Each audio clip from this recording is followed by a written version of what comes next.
네, 아까 설명드렸던 이제 이 유리병을 라이트 하는 거를 이제 설명을 해보겠습니다.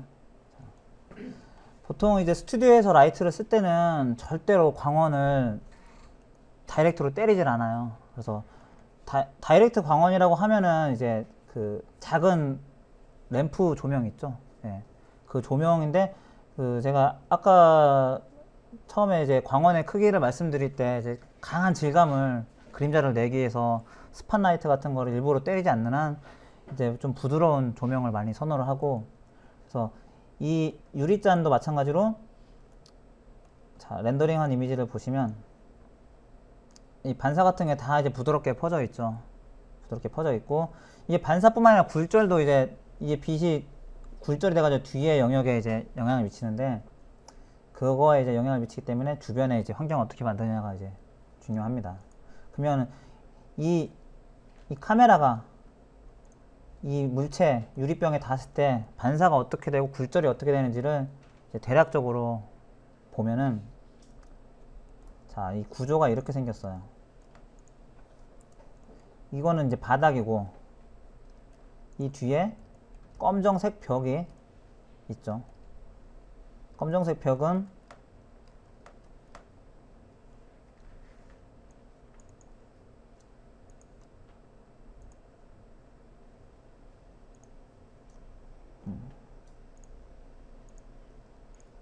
예, 이 벽이 이제 아까 그 벽인데 완전 블랙은 아니고 이제 좀 진한 회색이고요. 이 회색에다가 이제 조명도 이제 같이 때린 건데, 일단은 여기서 이제 첫 번째로 신경을 써야 될 게, 카메라가 이 유리에 부딪혔을 때 이 외곽 부분이 반사가 되는 부분이 어디냐를 이제 신경을 써야 돼요. 그래서 유리 질감의 특성을 잘 나타내려면 다 하얘서도 안 되고 다 까매도 안 돼요. 밝은 부분과 어두운 부분이 공존을 했을 때, 특히 유리도 마찬가지고 그 크롬도 마찬가지죠. 그러니까 금속이나 유리를 규명하는 거는 주변에 반사되는 오브젝트와 그 굴절되는 그 배경이지, 그러니까 배경이 중요한 거지 라이트를 어디서 때렸느냐가 이제 중요한 게 아니에요. 그래서 지금 배경을 만들기 위해서 라이트를 하는 중이고, 그래서 카메라가 자 여기서 이렇게 바라봤는데, 이 보면은 여기서 이렇게 이 당구라고 쳐볼게요. 카메라가 이렇게 빛이 딱 와서 반사되는 게 각도가 이쯤이겠죠. 이렇게. 그죠? 더 이쪽에서는 약간 이렇게 퍼질 테고요. 그러면은 이 주변에 반사되는 게 이제 그냥 굴절돼서 뒤에 보이는 거는 이 백이고 블랙백, 그리고 주변에 이제 반사되는 거는 이 옆이라고, 옆. 그래서 이 옆의 색깔을 이제 밝게 해줬을 때 이 투명하게 뚫고 뒤에 보이는 부분은 이제 이 유리에서, 자, 이 부분은 이제 조금 어둡게 보이겠지만 이 외곽 라인은 반사가 되는 이쪽에 빛을 이제 이 외곽에 비춰지게 되는 거죠. 그래서 이 외곽을 이제 어떻게 세팅을 하냐면 아주 심플하게 했어요. 이거는 이 재질을 종이 재질로 한 거, 종이 재질. 종이면 뒤에서 빛을 이렇게 때리면은 종이가 이제 빛을 투과하면서 확산을 시키죠. 그래서 그 스튜디오에서 쓰는 것도 그 확산해주는 게 천 같은 거, 이게 종이든 천이든 뭐 그렇게 빛이 뒤에서 쐈을 때 투과되면서 확산된다고 생각을 하시면 되고, 그런 재질을 썼는데, 이제 이 종이 재질을 쓰려면 일단 V-ray 기준으로 설명을 해드리면, V-ray에서는 투사이드 매터리얼을 무조건 써야 돼요. 투가 되는 거를 하려면. 투사이드 매터리얼에 대해서 아시는 분은 아시겠지만 잠깐 보여드려 볼게요. C4D는 뭐 있을 거예요. V-ray 투사이드 매터리얼처럼 그런 투과하는 재질이. 자, 투사이드 매터리얼은 기본적인 그냥 일반 재질이 이렇게 투사이드에 연결이 돼서, 그러니까 이 색깔이 양면으로 쓰는 건데, 이 투사이드 매터리얼 같은 경우는 종이나 그런 투과되는 거 할 때 이제 많이 쓰고요. 여기서 이제 V-ray에서 옵션이 트랜스루센시라는 옵션 값이 있어요. 이게 이제 투과도예요. 이게 밝으면 밝을수록 빛을 뒤에서 때려서 더 많이 투과하고, 어두울수록 덜 투과하고요. 그래서 이거에 이제 상응하는 뭐 멘탈레이도 이런 기능이 있고 C4D도 분명히 기능이 있겠죠. 그리고 그 옥테인에서는 그냥 여기서 이제 트랜스미션이라고, 트랜스미션도 이제 투과하는 뭐 이런 건데 비슷한 내용의 트랜스라는 게 들어갔으니까, 그래서 여기서는 트랜스미션이라는 값을 이제 밝게 해주면 투과가 되고요. 그래서 이 세팅에, 자, 이게 약간 밝은 조명인데, 아니 밝은 종인, 그러니까 그냥 흰색 종인데 뒤에서 빛을 때리니까 퍼지겠죠. 은은하게 렌더링을 해볼게요. 이게 어떻게 보이나.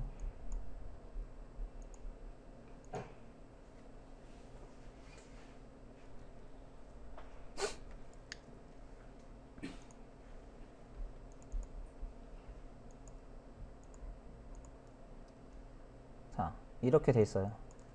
근데 지금 이제 이 세팅의 강점은 뭐냐면 이게 단색이 아니죠. 뒤에서 빛을 때렸으니까 여기서부터 여기까지 그라데이션이 먹잖아요. 빛이 은은하게 투과가 먹으니까 이렇게 해도 되고, 아니면은 이 앞에서 때려도 돼요.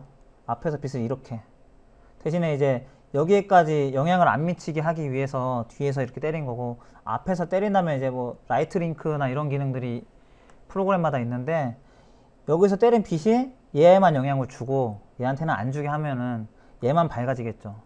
근데 이 세팅의 단점은 이제 뒤에서 때리니까 사실 실제 사진처럼 찍는 거라서 이 옥테인 이런 거는 좀 기능이 지원을 많이 해서 이렇게 했는데, V1에서는 이렇게 하면은 되게 느릴 수가 있어. 노이즈가 많이 생기고. 그래서 이제 그거를 조금 이제 피하려면 여기서 이렇게 빛을 여기다 때리고 이 빛이 여기에 영향을 안 끼치게 라이트 링크를 거는 방법이 있죠. 라이트 링크를 한번 찾아보시면 뭐 아실 수 있을 거예요. 그 뭐 C4D도 있을 테고. 예.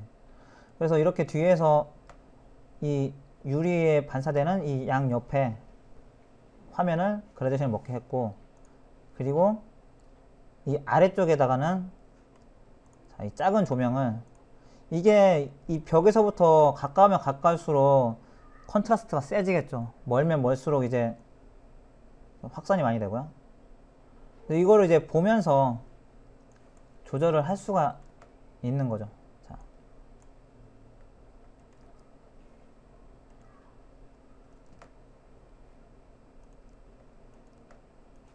위에서 보면서 아, 이 광이 조금 더 넓게 퍼졌으면 좋겠다 하면은 더 이렇게 뒤로 빼면, 네, 확산이 되죠. 그리고 조금 더 좁았으면 좋겠다 하면은, 네, 위로 올라왔으면 좋겠다 하면은 이렇게 올리고. 이게 뭐 옥테인이 이제 GPU 렌더링에서 이제 좀 많이 이렇게 개발이 많이 된 이제 렌더러지만, V-Ray도 그 V-Ray RT라고 있거든요. 그래서 그래픽 카드로 이제 실시간으로 렌더링하는 기능이 있는데, 혹시 뭐 그런 GPU 렌더링에 관심 가시는 분들 한번 테스트를 해보세요. 이게 굉장히 제품, 그 모션 그래픽에서는 라이트가 실시간으로 어떻게 떨어지는지를 테스트하는 게 굉장히 중요하고, 그 테스트 렌더링 한다고 시간 많이 들잖아요. 그래서 이 GPU 렌더링의 강점이 있고요. 이런 부분에서. 자, 그러면 첫 번째 이 라이트는 얘를 꺼볼게요. 외곽을 이제 규명하는 라이트를 하나 했었고, 그리고 이 뒤에 이제 배경에 어떤 그라데이션을 줘서 더 이제 고급스러운 느낌을, 얘가 없다면은 뒤에가 밋밋하겠죠. 그냥 이런 거죠. 굉장히 밋밋해지셨죠. 그리고 그러니까 얘는 양 옆에 이제 반사고, 그러면 얘가 이제 삥 둘러가는, 항상 라이팅을 때릴 때는 그 형태가 가장 반영이 잘 되는 걸 염두를 해야 돼요. 근데 지금 이 상태에서는 이제 대충 감은 오지만 이게 이렇게 원형이 삥 두르는 게 제대로 표현 안 됐잖아요. 그래서 이 라이트를 썼는데, 얘도 그냥 이 라이트를 크게 이렇게 때렸으면은 이 광이 절대 부드럽게 안 퍼지겠죠. 그냥 똑같은 밝기로만 지금 한번 해보겠습니다. 그거를.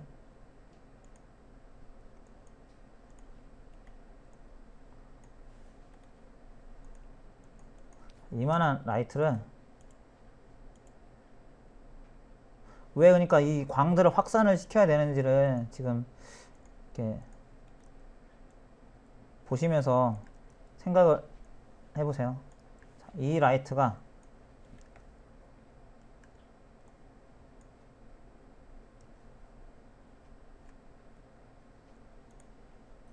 좀 약한 것 같은데 파워가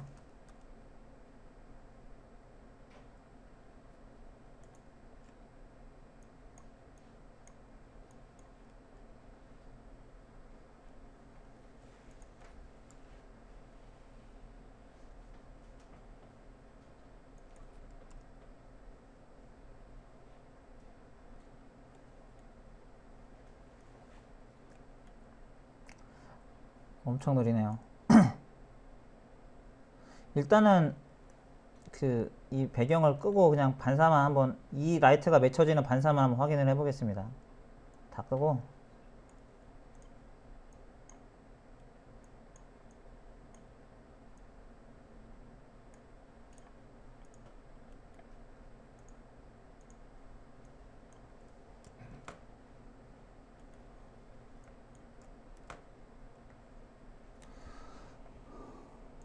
자, 어때요? 리플렉션이 되게 딱딱하죠?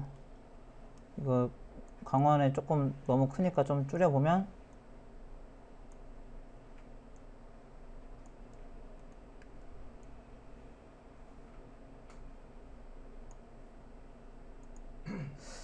이 바닥도 지금 바닥만 리플렉션 되는 것 같은데,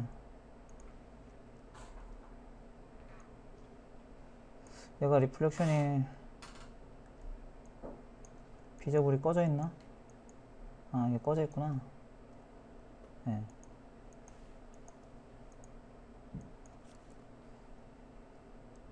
그러니까 그냥 면조명을 썼을 때 단점이 보시는 것처럼 이게 그냥 일자예요, 일자. 여기서 여기까지 광원의 밝기가 완전 똑같죠. 근데 스튜디오에서는 절대 이렇게 안 찍거든요. CG 같잖아요, 이게. 광원 자체 빛의 밝기 변화가 없기 때문에. 그래서 이제 얘를 확산을 시켜주는 요소로 이렇게 하면 훨씬 고급스럽죠. 이거는 이제 이 벽에다가 대고 이 라이트를 때려가지고, 자, 이렇게 때린 거예요. 이렇게 때린 거를 얘가 반사가 되니까 그라데이션이 먹는 거죠, 반사에. 이렇게. 그러니까 칼같이 맺혀졌던 리플렉션이 아니라 은은하게 하이라이트가 퍼지는, 예, 이런 리플렉션이 만들어지는 거죠, 이렇게 만드니까. 근데 이제 이런 방식의 이제 단점이 연산이 오래 걸려요. 한번 튕겼다가 이 라이팅 세팅, 이게 반사 튕겨가지고 다시 튕기고 두 번째 튕긴 걸로 얘를 연산하는 거잖아요. 그래서 아까 이제 제가 말씀드렸던 이제 이런 거에서 지금 보면 노이즈도 조금 있긴 하죠, 많이. 이거를 좀 빨리 하기 위해서 얘를 이제 이렇게 한 거를 렌더링을 걸어가지고 얘를 HDRI로 저장해서 바꿔 쓰는 거죠. 네, 그걸 지금 해보겠습니다.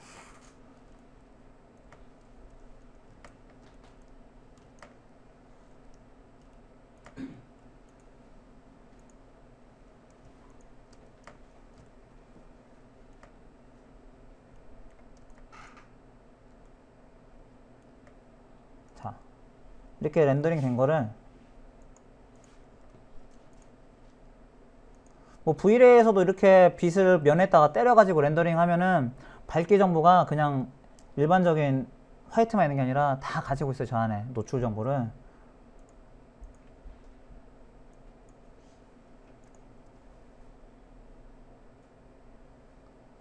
EXR로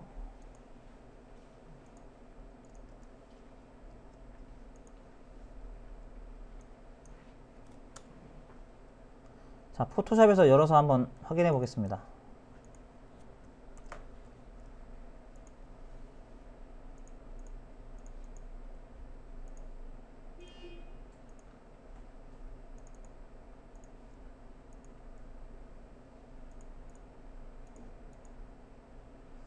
자, 그냥 보기에는 이제 화이트 같죠? 근데 이게 제대로 된 32비트로 저장이 안 돼서 그런 거예요. 이게 옥테인에서는 이 톤 매핑이라는 걸 꺼줘야 이제 완전한 32비트로 저장이 되는데,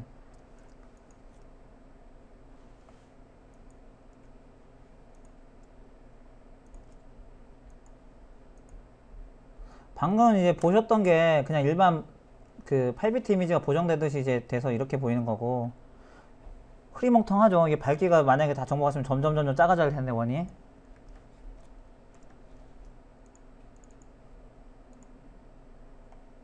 자, 이렇게 보정해보면, 그죠? 이 말은 이제 이 가운데 빛이 굉장히 밝고 옆으로 퍼질수록 하얗게 보이지만 이 가운데랑 옆에 빛 차이는 분명히 존재를 하는 거죠. 그래서 실제 광원이 가지고 있는 밝기 정보가 좀 더 리얼하게 이제 표현이 되는 거고, 얘를 이제 다시 크롭해서 저장을 한 다음에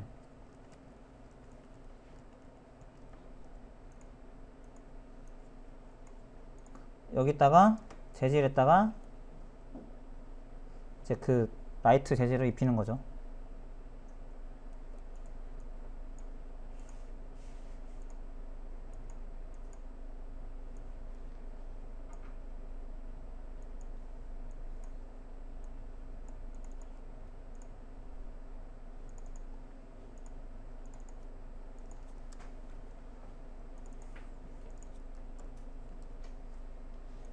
자, 이제 이 라이트를 꺼보겠습니다. 끄고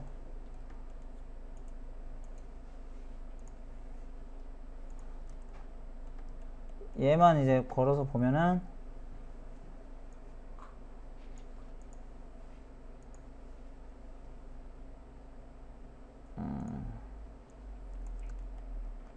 적용을 안 시킨 것 같은데 제가.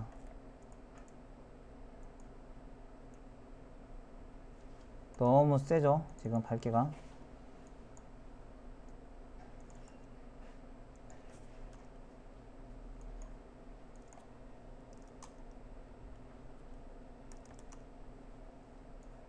예, 이렇게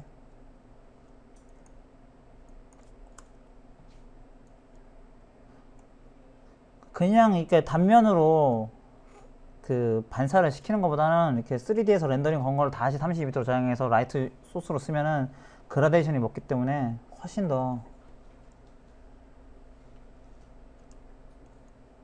가리고 있는 게 있으니까 얘는 예.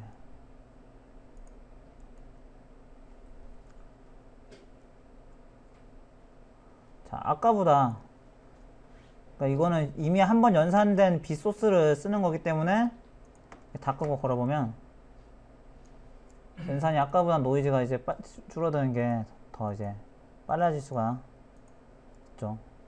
그리고 이 상태에서 이제 이 광원에 얘는 이제 얘만 움직이면은 그냥 실제 라이트처럼 쓸 수가 있는 거죠. 옆으로 이렇게 당기고 볼 수도 있고, 예.